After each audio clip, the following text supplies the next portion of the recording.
Let's make stuffed pasta shells. Chop parsley and basil. Add to soft cheese. Add crushed garlic and an egg. Grate in parmesan. Mix, mix, mix. Boil your pasta for 3 minutes, less than it says on the box. Drain.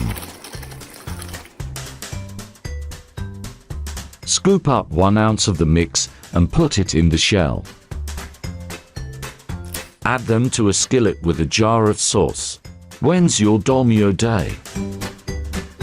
Add mozzarella and bake in the oven for 30 minutes.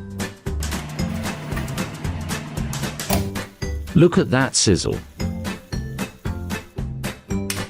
Serve it up.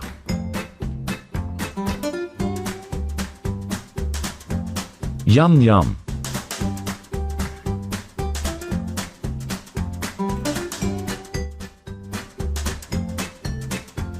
Enjoy.